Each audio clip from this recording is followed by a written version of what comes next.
A new study from Hamilton's McMaster University shows the reason why we like some songs more than others, it may have to do with actually what you're seeing rather than what you're hearing. And some expert musicians know this and take advantage of something called music illusion. Michael Schutz is an assistant professor at Mac's Department of Music. He joins us now. So, Michael, can you explain what this basic theory is?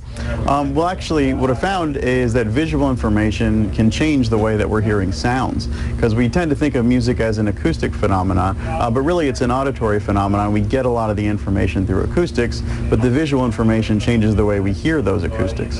So what does that mean for musicians then, and then for the audience? Well, this has implications for both sides, because as a performer, I'm able to actually control what my audiences are hearing if I use these gestures correctly. And for audiences, this means that what you do during a performance plays a role in the kind of music you're going to experience. And if you close your eyes while watching, you're going to hear the performance different than if you're watching with your eyes open. Okay, now does this only pertain to if you're actually live in a concert situation or a performance situation, or maybe if you're watching a performance on a screen? The research that I've done focuses on live performing, because that's mostly what I do. But this would apply anytime there's a visual component to the music, either in a music video or in say a live concert setting where there's lights or other types of effects. It can all change the way the brain is processing the sound. Okay, and I can imagine that that same process is the one that tells you, hey, somebody's lip syncing here, right? Yeah, if it's done poorly. Yes, if it's done poorly. So how are you using this then to teach your music students about how to boost their performance? Well, one thing is when you're performing, you need to be aware of the kinds of movements that you're using, even if they don't affect the acoustic information itself. So the kinds of gestures you're using are going to change the way the audience is going to hear your performance. And so this is something that I teach both to my percussion students and also to undergraduate students that are pursuing our music cognition specialization. Okay, so does this deal with mainly string instruments then? I can't imagine, or does somebody playing the piano, does the way that you raise up your arms, does that make a difference? Yeah, well, my research focuses on percussion and specifically on the marimba, which is like a big xylophone. Okay. But there's studies that show visual influences on almost all different instruments, in particular the piano and the voice and percussion. Okay, well, we have run out of time, Michael, but thanks so much for coming in. A very interesting study there. Michael Schutz is an assistant professor from the Department of Music at McMaster University. Thank you.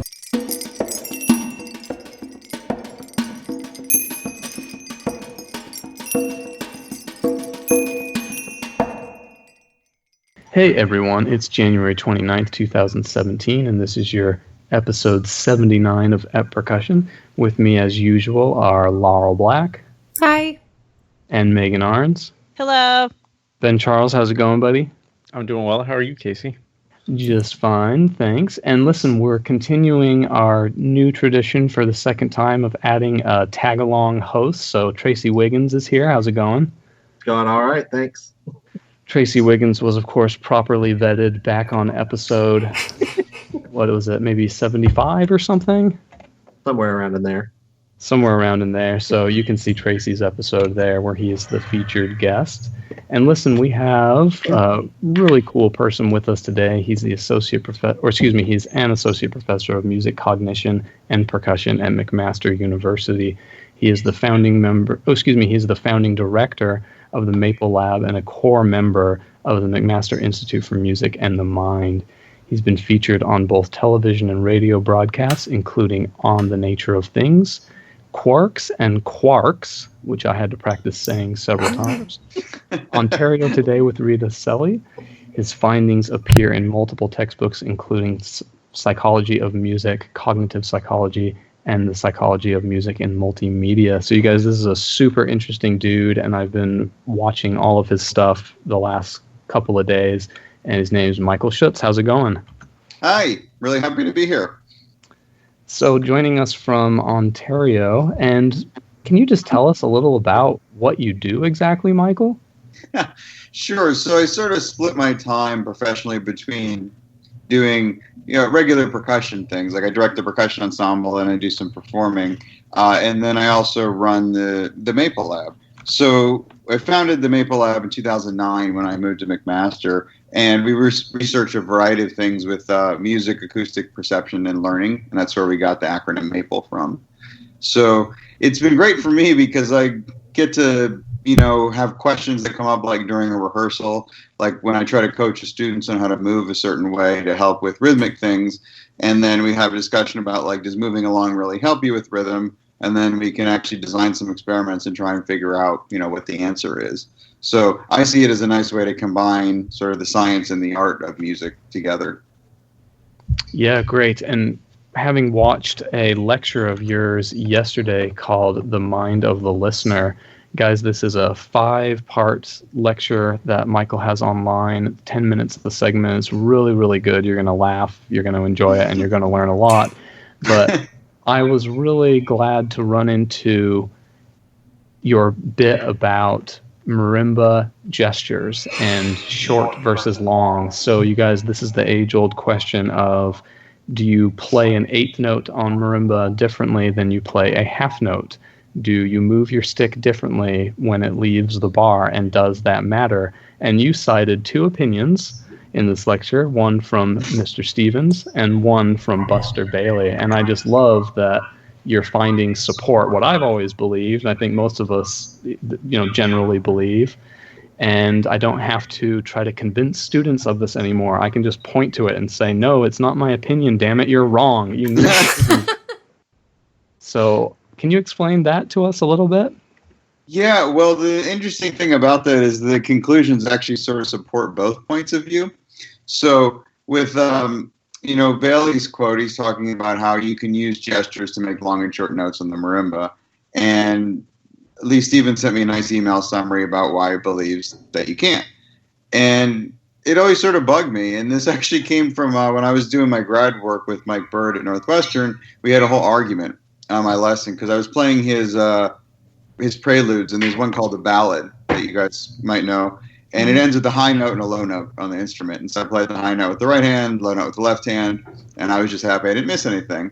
And then he was telling me, no, you're actually doing it wrong because you're supposed to play them with one gesture to connect the notes. And I thought, that doesn't really make sense from a recording standpoint because the gesture won't be seen. And I think all that should matter is the sound. And we had a really interesting discussion about, what it is that you're doing when you're performing. And he's saying, you're showing the listener how to hear this. And I thought, okay, well, that's sort of interesting from a philosophical, artistic standpoint, but acoustically, I don't really think that's accomplishing, the connection between the notes. And that's sort of where the study came from, is looking at whether the gestures we use when we play can have artistic value independent of their acoustic consequences. And so, I started thinking about this debate about whether we can make the long and short notes. And so I was able to record Professor Burritt trying to play long and short notes on the marimba.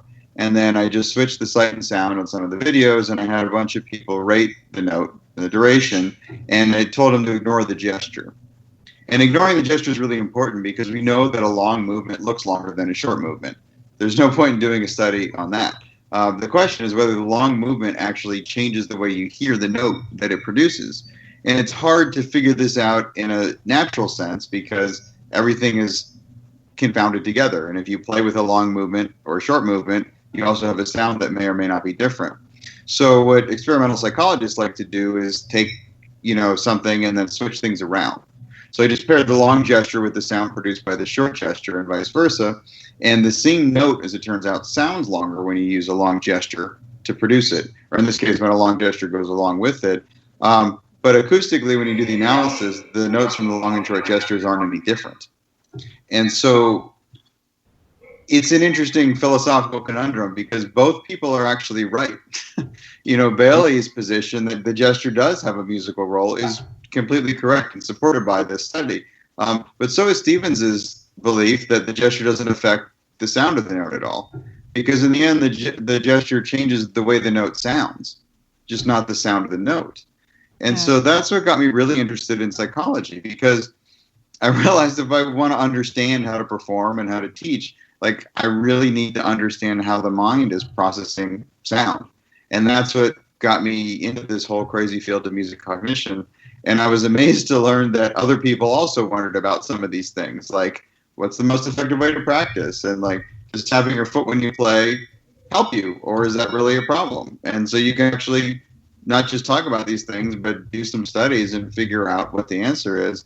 And then I find it helpful as a performer and as a teacher to know, when I'm talking with students. And I can, like you said, Casey, like point to actual studies and say, like, it's not just that I think this or that, no, all the percussionists that I know do this. It's like, well, we have that, but we also have this evidence. And I find that very useful and also just sort of fascinating. Yeah, absolutely. I really like how you summed it up somewhere in that lecture. You said that long gestures do create long notes. It just doesn't come from the acoustic information in our minds. It comes from the visual information. Yeah, it was. It's fascinating, and also it was a little painful for me, that whole study and the subsequent fallout, because, like, I was often, as I'm sure you felt, sometimes frustrated by, you'll see performances where, like, maybe people are all dressed up and there's all sorts, like, theatrics, but, like, the sound isn't necessarily what you might expect in this kind of context, and then it feels like sort of a show as opposed to a performance. And so, like, I sort of wanted to come home to the conclusion that it's all that matters is the sound, like, and that's what should matter in music. But then this is the problem with science, is that sometimes it tells us things that are the things that we wanted to know. And so either you change your view or well, that's what you have to do. So it was sort of it was interesting, but also painful for me to then realize, like, okay, so I was wrong about that. And the gestures, even if they don't change the sound, they change the way we're processing the sound. And so that actually plays a potentially very useful and important role in the musical experience, because at the end of the day, like, the problem is I've been thinking about music as like sound is the music. But I've come to realize that actually sound only becomes music when it enters the mind of the listener.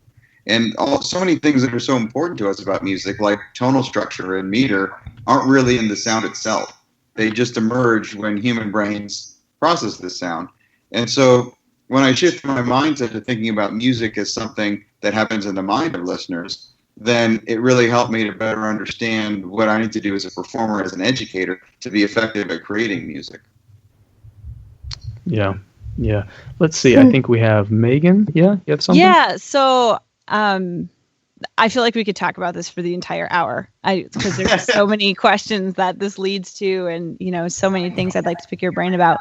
But I'm curious about the Maple Lab, and you kind of told us a little bit how you personally became interested in music cognition. But I'm interested in how the lab started. I see that it started in 2009. Were you the one that started this? Did you have a job at McMaster already? And it's also totally, from what I understand from your website, it's externally funded. So were you the one that wrote those grants? Like, how did this come to be, and what was your role in it? Good question. So I came to McMaster in 2009, and beforehand I was actually not far away. I was teaching at Longwood University in Farmville. So I was working there, and McMaster was looking for a music faculty member that had a background in music and psychology. So it seemed like, I actually thought it was a joke at first. A friend brought me the job description. I thought she just like wrote it to like play a joke on me, because it seemed like, the perfect thing. And so I came to McMaster in 2009 and founded the lab then. So I spent a while trying to figure out the best name. And that's what we came up with, putting the letters together, making the Maple thing. Yeah, and sure.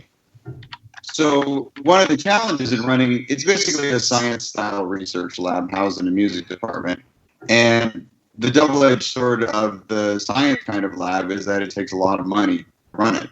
And I know a lot of times, like, that's been an interesting sort of process of learning about that and explaining how that kind of thing works to both scientists and artists. So yeah, all the funding for the lab comes from these external grants. And so we're actually able to get money from a variety of different agencies.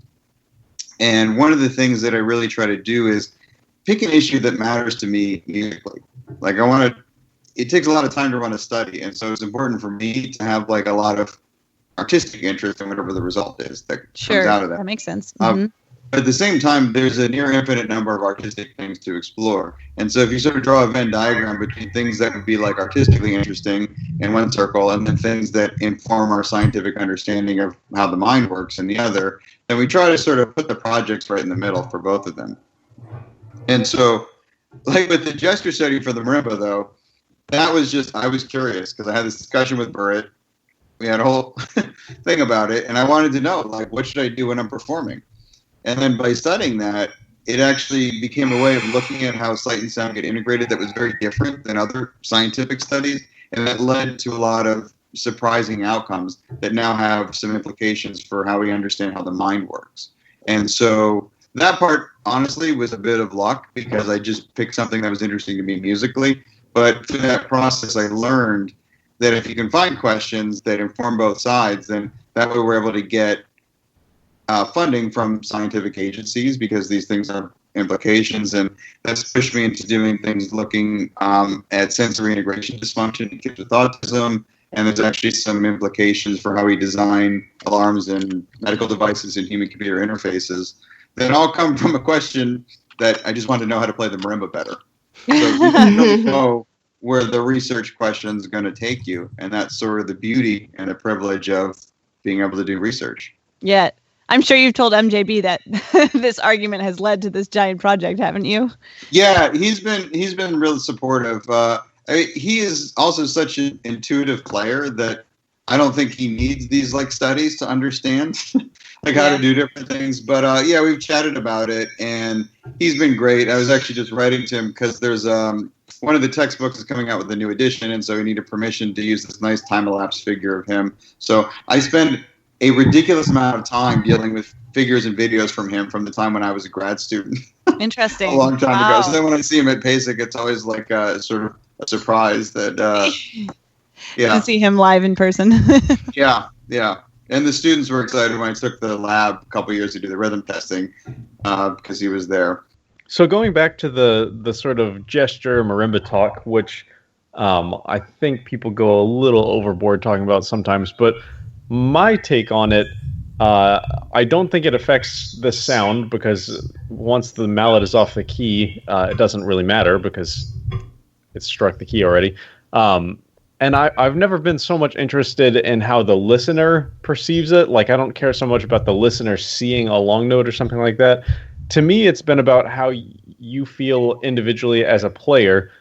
So playing something with a legato feeling is going to influence the way that I phrase it. So I guess for me, it's more on the player's end than the audience end. What comes across as a visual thing is actually a physical feeling thing. Have you done any sort of exploration into that? Am I making sense? Yeah. So, I mean, I think what you're saying is you're more interested in how these movements are generally called ancillary gestures. There's a distinction between what's known as an effective gesture, which is something that produces sound, and an ancillary gesture, which is something that's not directly involved in sound production. So I think what you're saying is you're more interested in how the ancillary gestures affect the performer as opposed to the audience. Right. Yeah. Something like that. Yeah. So I think both are important. I think a lot about the audience because they're the ones doing the evaluations of the performance. But we've got another study where we were actually looking at sort of what you're talking about. Does that movement affect the one who's doing the movement, like the performer? And this ties into the whole question, another old chestnut in percussion about, like, should you be moving along while you're playing? And I know some people are taught from a young age, like, you should tap your foot to help keep time. And other people are told that's horrible. Like, you shouldn't be moving your foot at all while you're performing. And it's an interesting question. And this is one of the great things about music cognition is we can move beyond, well, my teacher told me this, or I don't know, I find this works, to like, what's the actual outcome? So for this study, we were interested in whether moving along to the beat can improve your rhythm perception. And it's interesting, I think it's very pertinent for percussionists, but if you just look around at the way people listen to music, people are always nodding their heads, like tapping their feet. You know, you look on the subway and like everyone's sort of moving along to, well, like the beat of a different thing. And the question is it just for fun or does it actually help with something? So we came up with this experiment where, I mean, it's sort of more stripped down from an actual real world thing, but it's just a woodblock pattern. And you listen for a couple measures and there's a measure of silence. And then we have this test note, which we call a probe tone. And the probe tone can move around onto different parts of the beat. It's usually off by about a 16th note or maybe a little bit more. And the question is, can you tell if that probe tone is at the right time or not? And it's a way of assessing rhythm perception. And this is the challenge with music cognition because we need to strip something like big down to a way we can like manipulate it and test it and run it in the sound booth. So we played these woodblock patterns for people. and it had a number of different combinations. And the key thing is that half the time we told them to tap along on a drum pad, and half the time they were told to just sit there without moving. And what we found is actually they're significantly better at understanding whether that note's on time or not if you're tapping along while you're listening. So the movement actually improves your understanding of the rhythmic structure, which I felt like, okay, it's not maybe super shocking from a percussion world standpoint, because like I'd always been taught that moving along was important. But then I've spoken to a number of colleagues who have said like either they were taught not to, or I had a nice chat with someone at PASIC last year who was saying like they used to always tell their students not to tap their feet, and now they've stopped doing that because of that kind of stuff.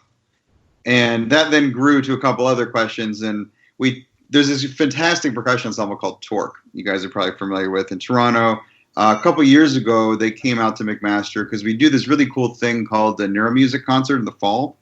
And here we have a researcher talk about music cognition, and we get to have musicians come in and play examples from their studies. And so a couple years ago, I did the research talk, and I got to pick the musical group. So I was like, okay, we're definitely going to use percussionists, and let's go with this awesome group, Torque.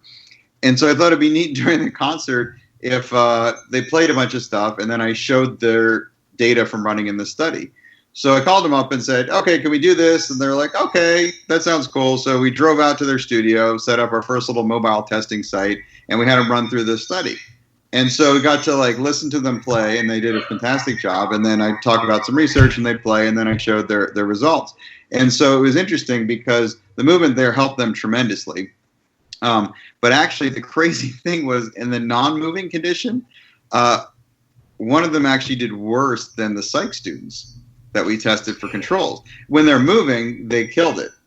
And the question that came out of that is, well, is that just like a one-off thing, or is it actually the case that maybe moving for some percussionists is really an essential part of timekeeping? Because we can't, like if you think about the hands, we can't ever play without moving. It's just built into what we do. So that's when we wanted to test as many percussionists as we could get our hands on. And so we went out to the University of Toronto and tested a bunch of folks, including, I get the sheet of participants when they come back, and there's one, R. Hartenberger, listed as a participant. And I was telling the students, that's funny, because there's this great percussionist that has the same name. And they're like, oh yeah, I think he's the one that ran the study. And that's sort of how he got really interested in some things. And so that's where the Steve Reich project came from. But Awesome. I digress. We ran out of percussionists in Southern Ontario. And so we went to Western University as well. And that's where we came up with the idea of going to PASIC. And so over 2 years, we tested about 150 percussionists, and which is crazy because I look at the list of like who's running through here, and it's like some of the people that I grew up like playing all their pieces, their method books, and everything else. So it's very exciting for me. And the amazing thing we found there is that, well, the movement definitely helps everyone a lot more. You know, moving does better than opposed to not moving. But yeah, on average, when you take the drumstick away, we actually didn't do any better than the Psych 101 students with no musical training. Now, in the moving condition, the percussionists are definitely better. But this raises a lot of questions about how training interacts with perception. And I know we were talking before about like how your training as a pianist might affect, or as a timpanist would affect the way you play piano. So just the kinds of practice we have and all the listening and the training shapes the way we're actually hearing music when we go to concerts as well. So there's this very interesting and complicated interaction there that speaks to exactly what you're talking about. So these ancillary gestures serve at least two functions. One is they can be used to shape what the audience is hearing, and two, they definitely affect the performer as well.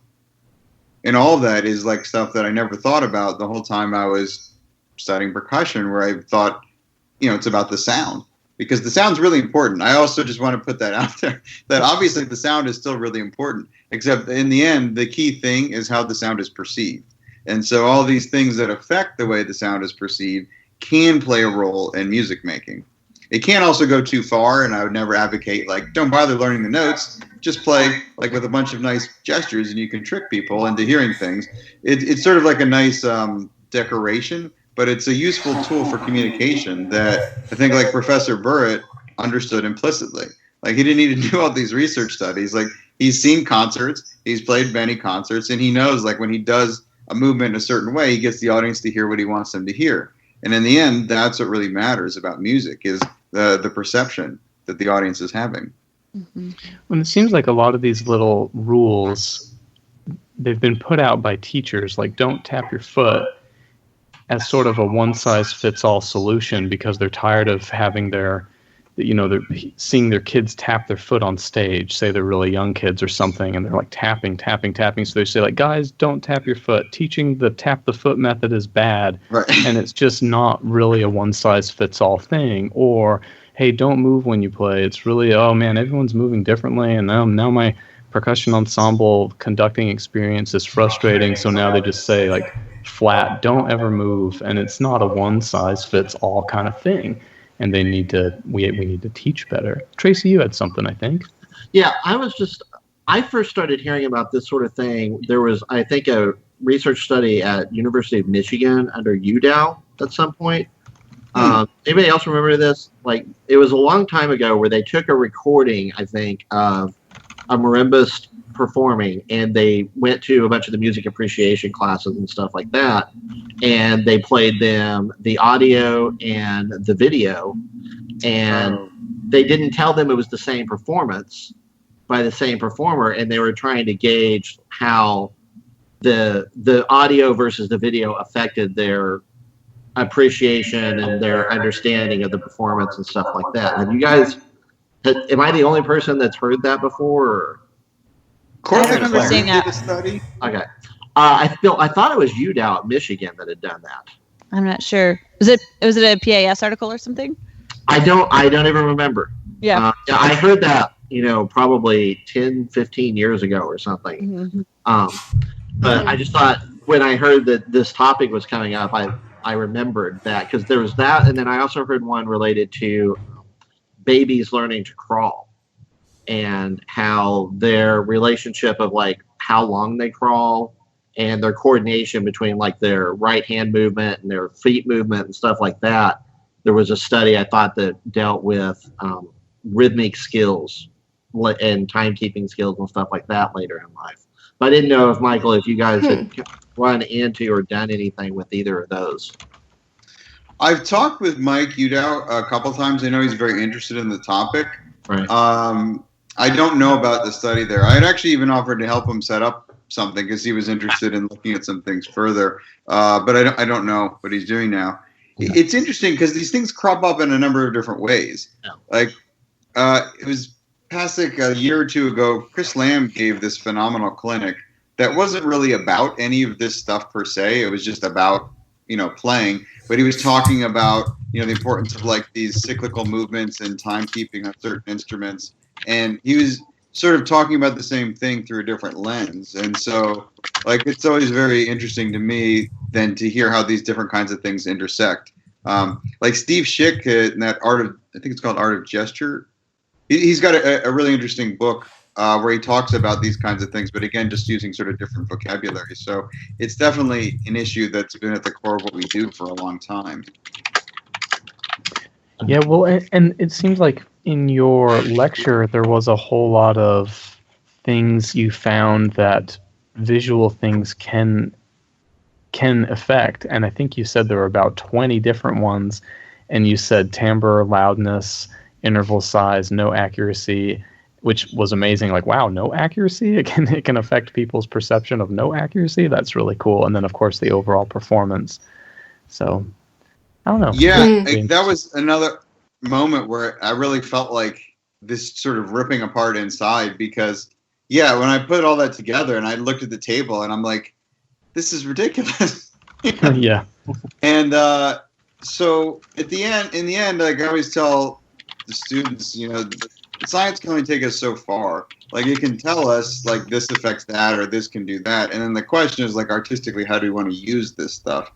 But I do think, like you're saying, it's very important to be aware of just how much and how many things, the visual information can shape or the movement can shape.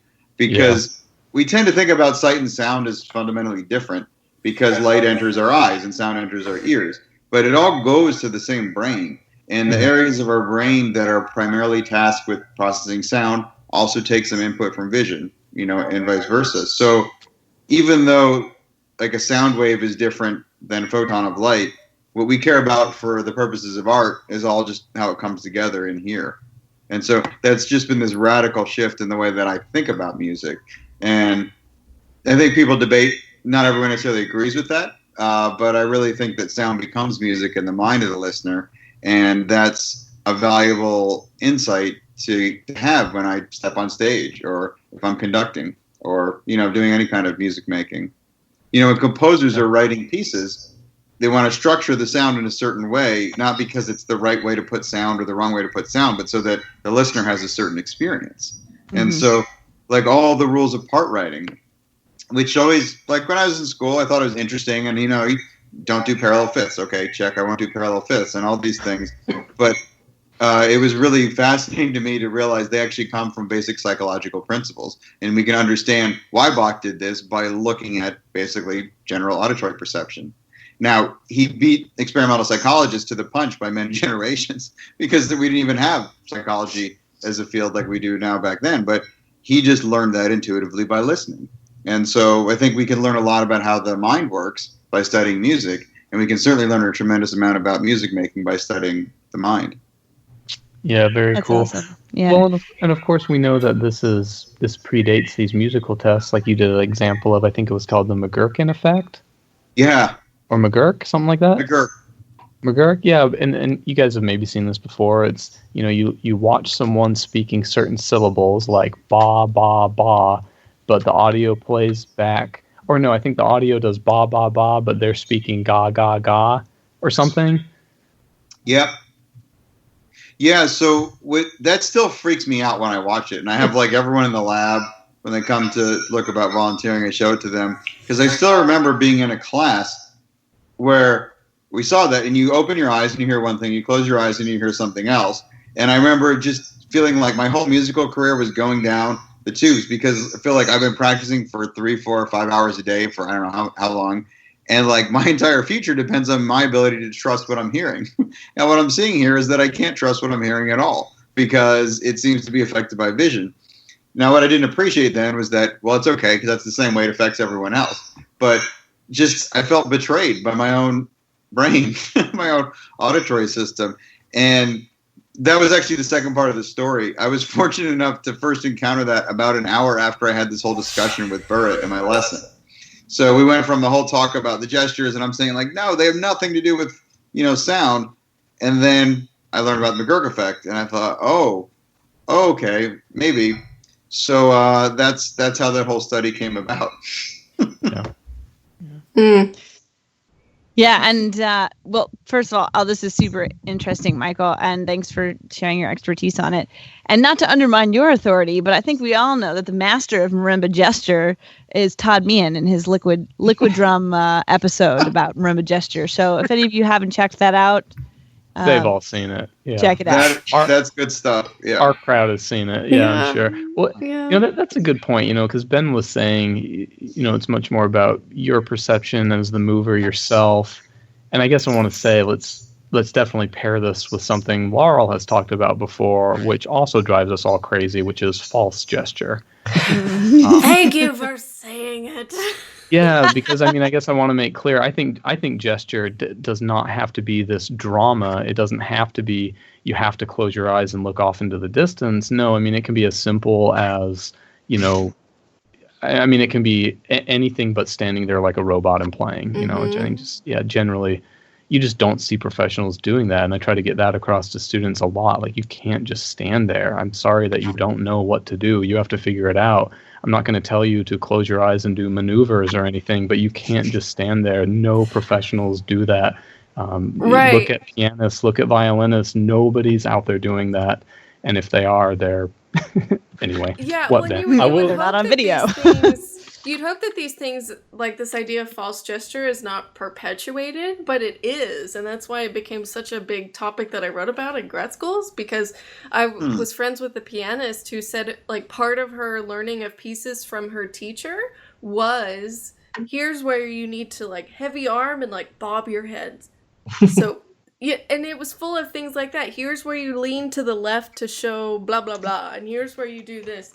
And I found it all I don't know, it just left a bad taste in my mouth and doesn't sit right because I think if there is a movement or a physical gesture, it needs to be really authentic to that person, and nobody moves the same way. And if this chick who is otherwise, really indirect in her movements suddenly does some big sweeping head thrash move to the left, it's like, this is clearly not natural, which as an informed listener pisses me off, quite frankly. Right.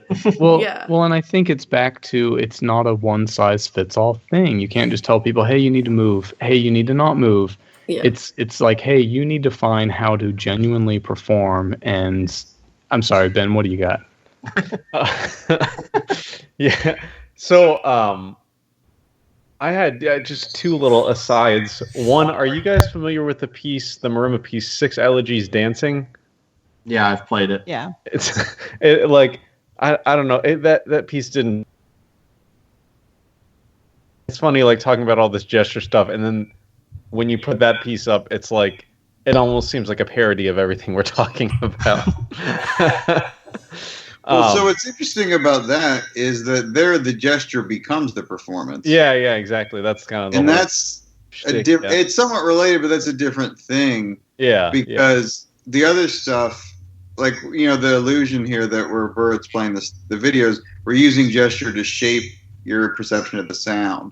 Yeah. And so there's the whole theater percussion thing, which is also interesting in its own right. But that's I think of that as a somewhat different thing. Yeah. But yeah, so that was just a little aside. But have you guys read I think Michael Colgrass has 2 books, and I can't remember which one this is in. But in one of the Michael Colgrass books, he talks about working with a pianist that was playing like I think it was Brahms and Bach, or Liszt and Bach, something like that. Bach and something significantly later, and he had the pianist like step away from the piano and like mimic playing Liszt or Brahms, but do it in the style that they were doing the Bach. And I don't remember all the exact conclusions of it, but it was a really sort of interesting study. And yeah, so I wish I could describe it better than that. But yeah, I think that to me, that's where I kind of got my philosophy on. It's for the performer, not the audience. Casey, were you going to say something? No, I made a dumb joke. Oh, gotcha. I think it's all very interesting to me, and in terms of how do you shape a gesture? Well, after you hit the bar, I don't know how much you can complete a gesture that you've already begun. Like, to me, a gesture when you're playing starts after your brain sends the signal to play the note, because there's an infinite number of ways that you could play a note. You can play a note just like you found out you don't have cancer, or you can play a note like you just found out your cat got hit by a car. And those subtleties of experience I would think that they make these tiny little changes that affect the exact velocity with which you hit the bar, and they, all these measurable things. I would expect that it does change it slightly.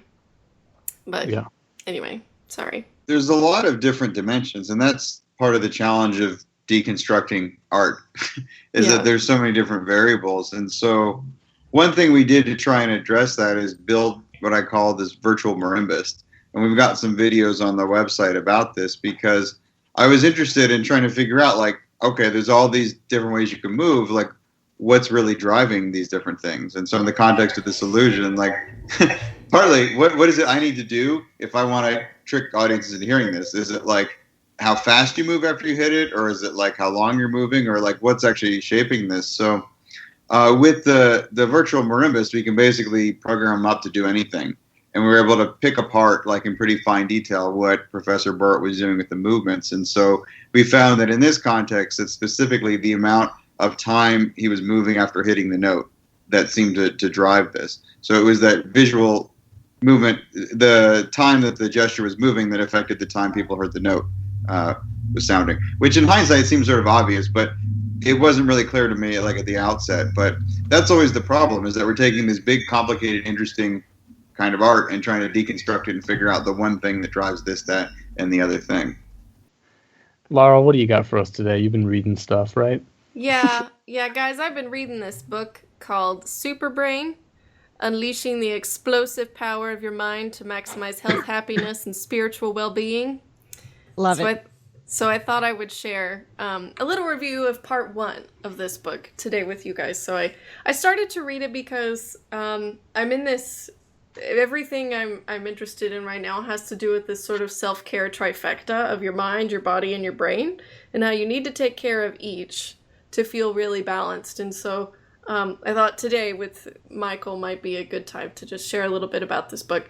Super Brain is co-authored by Dr. Rudolph E. Tanzi, who's professor of neurology at Harvard Medical School and the director of the Genetics and Aging Research Unit at MGH, and Deepak Chopra. And I'm a fan of Deepak Chopra, but I'm interested in Dr. Tanzi's work because he's the gentleman who discovered the Alzheimer's gene. And that's something that runs in my family, so I'm always interested in developments about it. So, different parts of this book. Part 1 is called Developing Your Greatest Gift. And I'll start by sharing a quote. Biologist and Nobel laureate Gerald Edelman points out that the number of possible neural circuits in the brain are 10 followed by 1,000,000 zeros. The number of particles in the known universe is estimated at 10 followed by 79 zeros. So just to give us, an example of how powerful our brains actually But aren't are. particles in your brain part of the universe? I don't know. So it's actually the connections that become so numerous. Mm. That's why it gets to be so ridiculous in the number. Yeah, Anyway. Casey. my bad. Okay, go on. All right. So part 1 of the book deals with really 3 main ideas. Your 4 roles in your relationship to your brain, 5 myths about the brain, and then a third section which repeats throughout the entire book called Super Brain Solutions, where they offer just a few steps or exercises on maybe how to reteach your brain about certain things. And in this part, they talk about memory loss and depression. So firstly, when they say the word superbrain, they're talking about a fully aware creator using the brain to its maximum advantage. They say, every day you step into the invisible firestorm of electrical and chemical activity that is the brain's environment. You act as leader, inventor, teacher, and user of your brain all at once. And those are the 4 roles that I mentioned before. As leader, you hand out the day's orders to your brain. As inventor, you create new pathways and connections inside your brain that didn't exist yesterday. As teacher, you train your brain to learn new skills. As user, you are responsible for keeping your brain in good working order. So thinking about that, it was kind of no wonder to me, like, no wonder music is good for you. Music is a great subject when it comes to studying the brain, because playing music kind of clearly to me affects all of those roles. Some examples they give about assuming some of those roles, such as the teacher, training your brain something new. We might want to say, I don't like to do what I'm not already good at, but a good teacher of your brain would acknowledge, I'm not good at it at first, and that's all right, but I'm learning something new and this is good for my brain, so I'm going to keep trying to do it. And the point isn't to be perfect at it, but just to experience something new. And it's that experience that forms the new connection, which is so important. Superbrain rests on the credo of connecting the mind and brain in a new way, and the authors go on to list 10 points in the way that those connections are made. And my favorite of the 10 is this, that the mind, not the brain, is the origin of consciousness, and only consciousness can understand consciousness. No mechanical explanation working from facts about the brain suffices. And in my lens of reading this book through self-care and how does my mind relate to my brain, and seasonal affective things because it's winter time, I was particularly interested in that one there. Next, they cover 5 myths about the brain. I'm just going to mention 2 of them. One, that aging in the brain is inevitable and irreversible. And they say, no, not really. What happens is we tend to simplify our brain's activities as we age. You know, we're not in school anymore. We're not trying to move forward professionally. There tends to be this moment when we stop doing that. For some, it's retirement. But if we consciously choose not to do that, we can keep forming new connections. And new connections are always good things. And the authors say, you are not your brain. You are much more. The other myth they mention has to do with primitive reactions, like fear, anger, jealousy, or aggression overruling the higher brain. And this, to me, really affects musicians, especially in moments of performance anxiety, where you get so overwhelmed by that you feel like you can't calm yourself down, and that you're not going to get to a place where you can even think about playing. The writers say, truly, we've inherited from the millennia of generations the shortcut triggered reactions to fear in our basic emotions. And, you know, back then we needed them to help us survive from animals and things like that. But now our true, like, survival tactics only affect us in emergencies or if we're in the military or something. And most of us in our lives never come up against it, ever. Yet it still exists in our brains, that basic feeling of doing what you need to survive. And in a way, the fact that is still around has to do with feedback loops in the brain, and these are just circuits.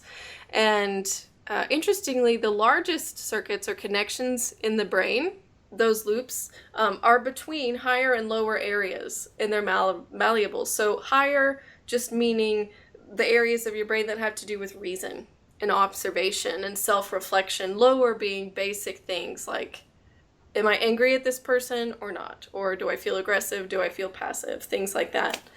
And the malleableness is what's really important and kind of what debunks this myth, and what to me is very interesting, because it kind of says that if we just notice that fear in that moment and we just stop the loop of going back around, perhaps we can teach ourselves something new. And this is really key in what they talk about, using this idea of a super brain to combat depression. Because depression is, really nothing more than a type of learned behavior. Some of us are maybe more predisposed to it than others, and it just takes a trigger to start it. But hopefully we can unlearn it as well. So depression is the most genetic of mood disorders. And if it lingers long enough, it can be called a fixed behavior, and therefore has 3 different components. It has a trigger, which I've already mentioned. It has a response to that trigger that's unhealthy. So in this case, probably full of self-doubt, claiming guilt and blame when you don't need to, or comparing one event to the worth of your complete self. And lastly, that response becomes long-standing and is now default. So something they say that you can do is to trade out your toxic beliefs. Like, it's all my fault, I'm not good enough, nothing's ever going to work out, the sky's always going to be gray, it's always going to feel like I'm living in a box, to something that acknowledges that this feeling is a temporary one. Like, if I'm confused, I can ask for help. The sun will come out eventually. I'm resisting all efforts to not sing that song from Annie. Or things like, like, I am enough, and it's probably nobody's fault, and it's all going to be okay. They also mention externalizing some work in terms of using your brain to its greatest capacity, and that you break its habit. So don't hang around people who are increasing your depression, that do nothing but let you just feed on it. But instead, focus on relationships that are with a positive person and are not based in consumerism, and in a way allow you to sort of what they call reparent yourself by finding someone who's mature and emotionally healthy, who's able to kind of nurture you through whatever you're going through. And in some cases that might be, a therapist or something like that. But in others, it could just be a good friend who happens to be really resilient. So yeah, that's basically it. That was probably a little long-winded, but the brain is pretty awesome, you guys, if you didn't know. So anyway, that's just part one on how to make the most of our brains as we try to make the most of ourselves as musicians and everything else. We can also address our brains, which will, of course, only help us in our goals and things like that. Great job, Laurel. That reminded me of something kind of funny when you said one of the myths is aging in the brain is inevitable and irreversible. I would just like to ask Michael real quick. Can you tell us real quick what Misquito Teen Repellant is? So aging. Years ago, there was a storekeeper that had a lot of teens loitering outside his shop, and they weren't coming in to buy anything, and they were just sort of keeping the paying customers away. And I guess legally you can't keep them from being there. So he tried to come up with a way to just repel them. And I guess maybe he'd studied auditory perception, or he took like a class, and he knew that as we get older, we start to lose our sensitivity to high frequencies. And so, which is also just interesting musically, like when you're 60 years old, forgetting about all the important cognitive things that happen, fundamentally the sound coming into your brain is going to be perceived differently. Actually, because your ear is functioning differently than at that point. And so, if you think about things like triangles on high-pitched instruments, we're probably going to actually want a different balance of that when we're 65 as opposed to 25. And I've played with conductors like that. Yeah. That's interesting. So, yeah, I don't know if that's a good response when the conductor's yelling at you for not being able to hear the triangle. But so with the Misquito Teen Repellant, it's just this really high-pitched tone that kids find real annoying and adults can't hear at all. And so, I use it in that talk to make this point that hearing is not completely consistent across the lifespan. As an interesting fun fact about that, I have personally experienced the change in age-related hearing because I've been doing this long enough now that the first couple of years when I was teaching, I would play that, and I'd be like, you hear how annoying this is? And we'd all be covering our ears. And then a while ago, I was playing it, and sometimes something goes wrong with the computer and the file doesn't load. And so I kept hitting the button and trying to figure out what's going on. And then I look up, and the students are all rolling around with their ears covered saying this is terrible. And I realized the sound file was playing, I just was no longer hearing it as saliently. So, it's good to know. I just thought it was hilarious, and especially just referring to them as something like mosquitoes that need to be repelled. Well, that was the name of the product or the shopkeeper came up with. The problem is it's a difficult demographic to use technology against. And then so the kids started appropriating this and then using this sometimes as cell phone ringtones. So they would text each other in class, and then the teacher couldn't tell when the messages were coming in. So this knowledge can be used for good or evil. I've seen it used for good. When I was a housekeeper at a hotel, I guess I was in college or late high school, somewhere around there, they got these little boxes that emitted really high frequencies, and they kept spiders away. And I thought, there's no way these work. And you turn it on. And I remember I placed one under a bed, turned it on, and stepped away, and I saw spiders begin to retreat and run away. They have those for mice too. Yeah. Okay. In my case, they did not work. I was impressed. Yeah, but that's interesting. Because animals will hear in different frequency ranges, and that's why a dog whistle works. Yeah, sure. Mm-hmm. Sure. Makes sense. Yeah, that's why our cat hates the printer. They've actually been experimenting with that as shark repellents, I know, too. Different sound waves and stuff like that. Really? Oh, yeah. Sure. Shark Week, everybody. You can learn all the science. Yeah. Do you have kids, Tracy? I'm getting a sense you have kids. I do. I have 3. Oh, that's right. But only one of them actually enjoys Shark Week. Yeah. Well, shark repellent, Batman had some of that in a little aerosol can that he kept in his boot. Going to say it. You beat me to it. Yeah, his Batman shark repellent. Yeah, I remember that. Hey, well, speaking of...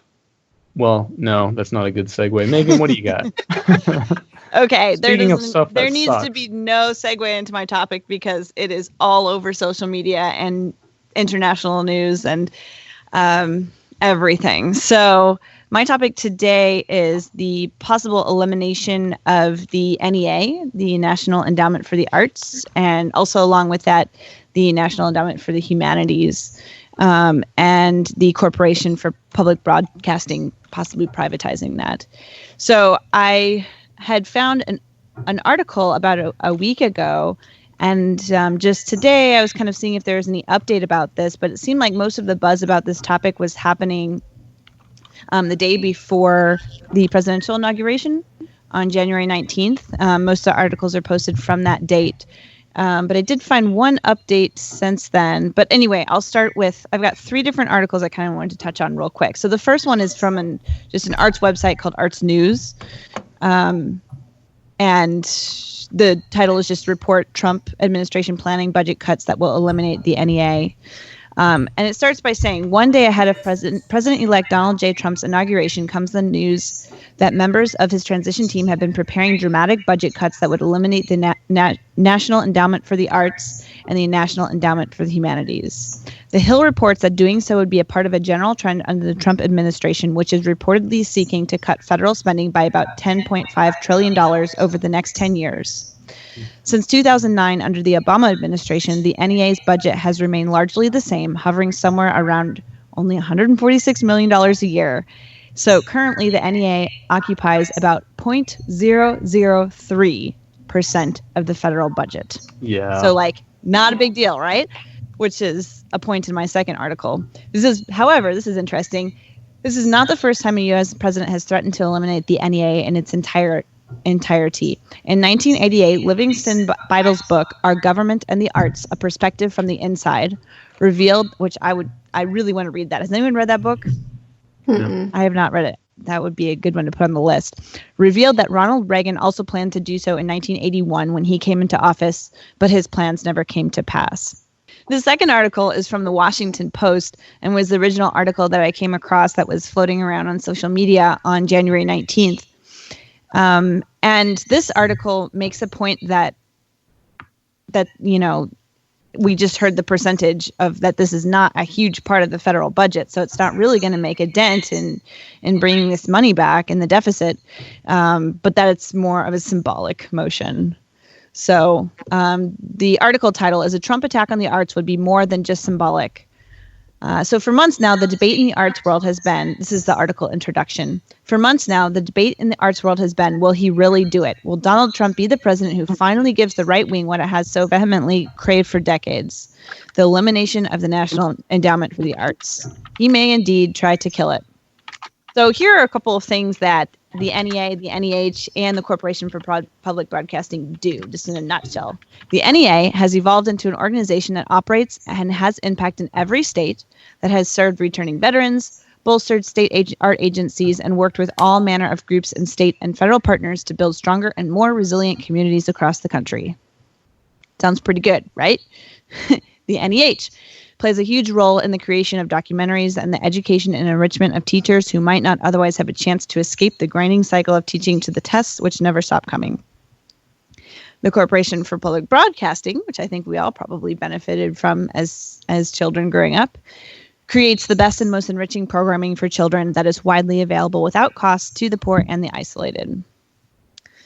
So the kind of other side of this is coming from the Heritage Foundation, and a quote for them is, "The NEA is welfare for cultural elitists." Interesting.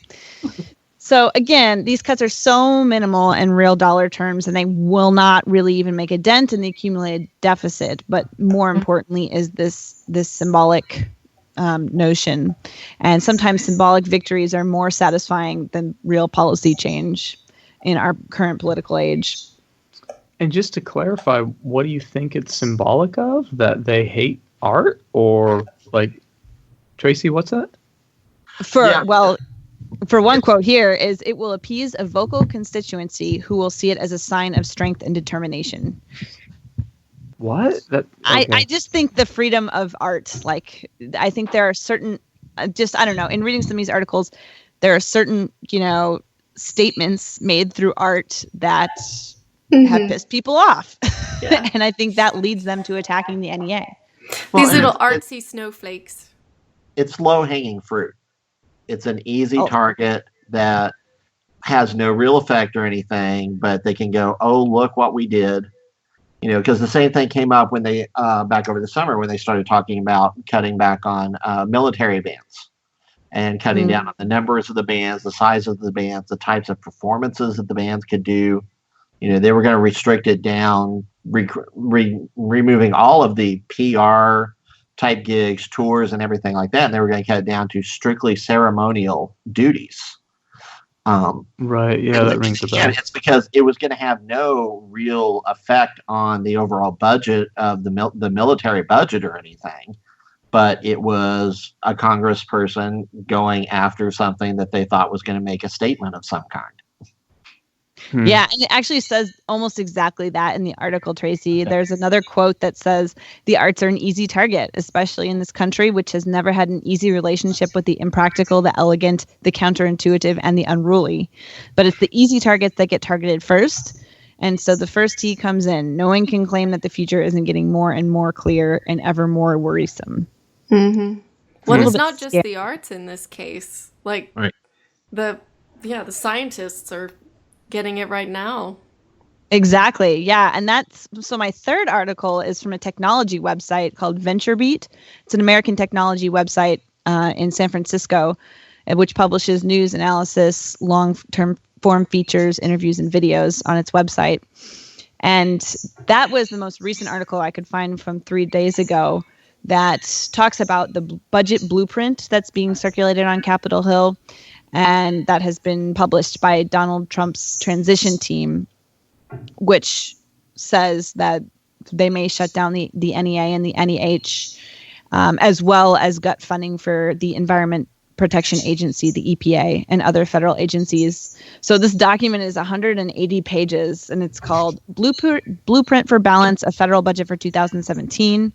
It was prepared by the Heritage Foundation, which I had mentioned earlier, and is being used as a playbook to plan governance for the next 4 years. So the VentureBeat talks about some of the projects that this would cut in science and technology.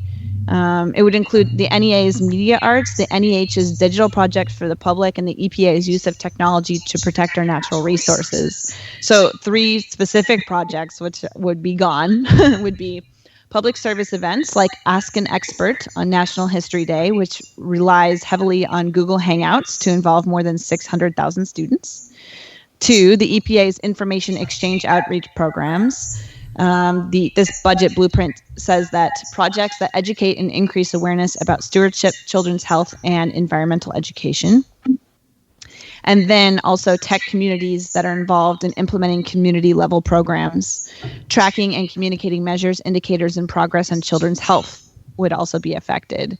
For example, the EPA's Water Tools project that uses Google Earth to enable citizens to safeguard and manage their local waterways. So it's rough. It's not looking good. And I just kind of wanted to bring up these things because I'm assuming we kind of, as artists, agree that this would not be a positive thing for our field. But it's clear that other people think differently. And, there are a lot of petitions floating around online, but I hope that we're able to make a large statement and fight this as much as possible, because I think this would be a giant setback in what we do. Yeah, and the infuriating thing is, like, we could cut all of this that affects how we think about life, or we could do with 2 less planes, or maybe 1.5 less planes. Yeah. Like, that's the reality. Like, that's the, like, and that's probably, I need to look up the specific math, but. Well, I know you could save, they say you can save every wavering symphony orchestra in the States with 1 less fighter jet. Yeah. So I mean, yeah. I'm sure your comparison is it's close to that, I'm sure. Well, and I read an article that was related to this where they were talking about how it's not what's really bad about a lot of this is it's not the people that are on the coasts that have easy access to the culture and the arts and everything like that are going to be most affected, because they're still going to have access to the New York Phil and the LA Phil and stuff like that. It's going to be the people that are in all of the other parts of the country, that the NEA and public broadcasting and everything like that is the only way that they get access to all of that art and culture. So the people that it's supposedly being done to help are the ones that it's actually going to end up hurting the most. Yeah. Yep. Michael, how do Canadians feel about this? Do they just look at it and go like, man, you guys are stupid?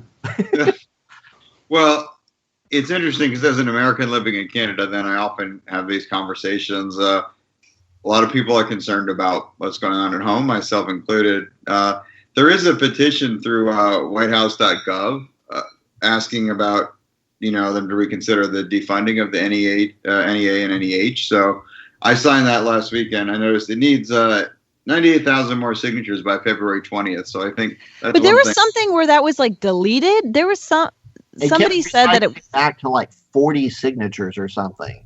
Yeah, I saw that. It has been tampered with. Yeah. I signed, there was another one my dad sent out about dealing with some other political issues, and I noticed that one. So, I mean, that's definitely one thing to look into. So it's obviously very disturbing, and I mean, I don't need to explain to you guys or probably listeners for this about how important the support for the arts and, research in general is. We don't always know what we're going to find when we start any kind of like research study. And so like this thing we've been talking about with the marimba gestures, it just started as an interesting artistic question that now has implications for the way we're developing treatments for kids with sensory integration dysfunction, kids with autism. And we're looking at applying some of the principles to the design of alarms and things like medical devices or fighter jets. And so, yeah, we don't always know where these things are going to go. And I just finished reading this fantastic book called Sapiens by an Israeli author. And he talks about sort of how cultures have evolved, and he compares different points in history in different places in the world. And one of the really interesting things was where he talks about, like, if you pulled someone from an army at this point in time and like 300 years later, they went to this other army and things wouldn't be that different. But once you cross this certain threshold, which is where we started funding science, that's when things started changing dramatically. And you look at the differences, in armies or societies or any of these things, within a 200-year period, either across that barrier or behind it, or you look at certain places in the world that just fundamentally did not have an interest in investing in new technologies. And these were the places that 150 years later were far behind the other parts of the world. And so probably at that point in time, they might have had these kinds of discussions in those societies as well. But the long-term ramifications of investing or not in these things are huge. Canada has actually traditionally been a much better supporter of research, scientific research on music than the U.S. And in fact, part of the reason that I came to McMaster is that we have this whole Institute for Music and the Mind. And I think it's no accident that McMaster and McGill are two places with really big institutes like that. A lot of it has to do with the funding, and NSF and NIH don't generally fund music research. Whereas in Canada, that will happen for music psychology things. So it's definitely a real issue to be concerned about. Hey, you guys, thank you so much to Michael Schutz for joining us. Really, really amazing stuff. There's so much more cool stuff to share on his website, so maybe we can have him back someday. So from Maple Lab, we'll keep talking. But, man, Michael, thank you so much for joining us. It's a pleasure to be here. It was great chatting with everyone. Thanks, Michael. Yeah, nice to meet you. Sure. Take care. Bye. Bye. Bye. Okay, so back to the really depressing stuff. It's kind of surprising to me. I mean, of course, I know... I feel like I know people with money, and I feel like I know Republicans, and I don't know anyone who hates the arts. I mean, I don't know anyone who's like, oh, we got to stomp out that awful band program. I mean, of course, I've heard people say like, well, if we can't afford it, we can't afford it, and it's a shame art's expensive, and I mean, I understand that. Laurel and I coming from a school that the watching the program shrink, and we get it. Seeing what's happening there, it's like, oh man, it's just the dollars aren't there. But I just don't know, like, where the heck are all these people that don't want art? I literally don't know who they are. We don't know them because we don't interact with them. I guess. Yeah, I guess so. But like, I mean, I live in small town Texas, and even in small town Texas, arts are very supported and revered and appreciated. Well, exactly. And that's always been my experience. Even when I talk to people on the other side, I mean, nobody... I just can't find anybody who wants that. Like, I can't find anybody who's like, yeah, Sesame Street is dumb. That should be privatized. I can't find anyone who thinks, yeah, Sesame Street should go from public access to HBO so that only rich elite parents can afford it for their kids. I'm just like, Well, did you know that did happen? yeah, yeah, Yeah, no, I I was gonna know. say. Yeah, I know. No, that's why I say it. And I just don't know. I've never bumped into anyone who's like actually in favor of that. Yeah.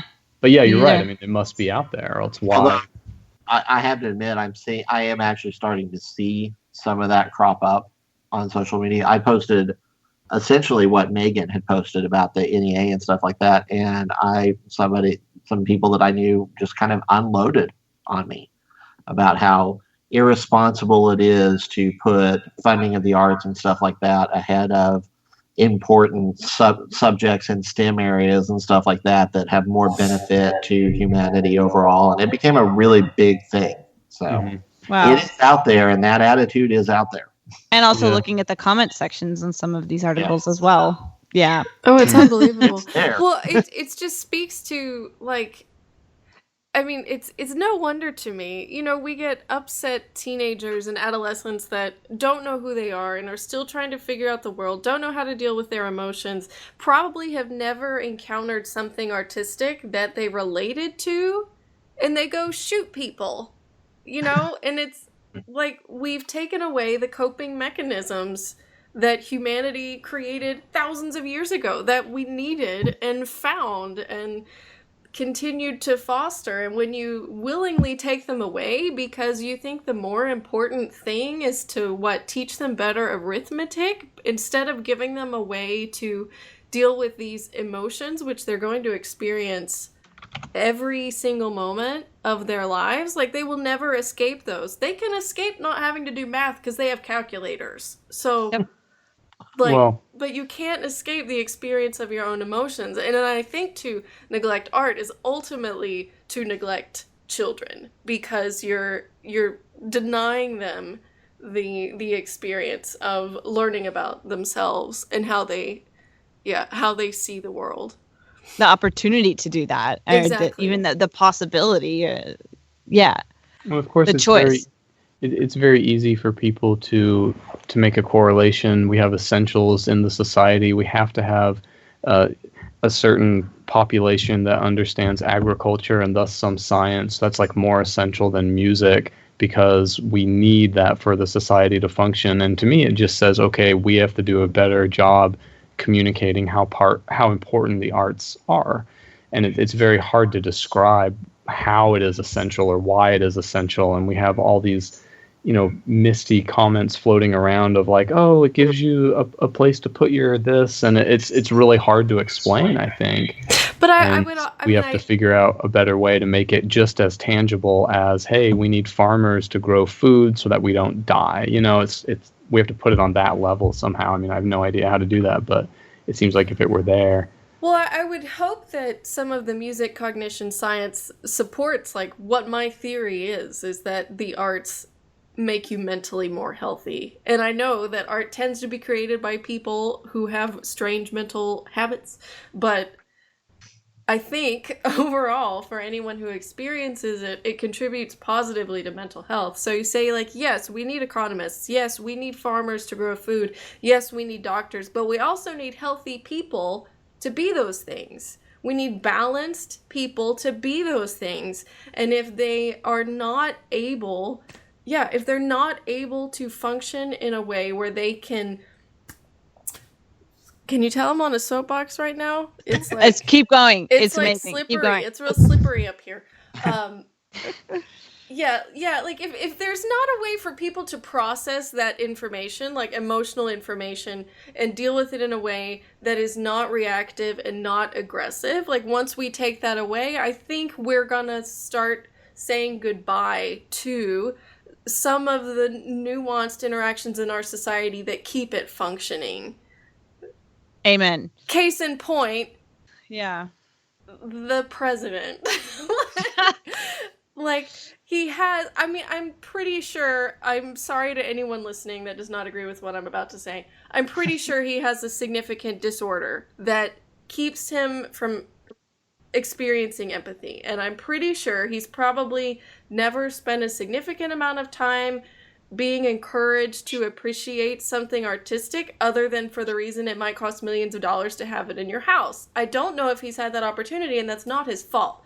But I also think that he's not capable of seeing value in anything besides what he declares of value, because he has a narcissistic disorder. And to be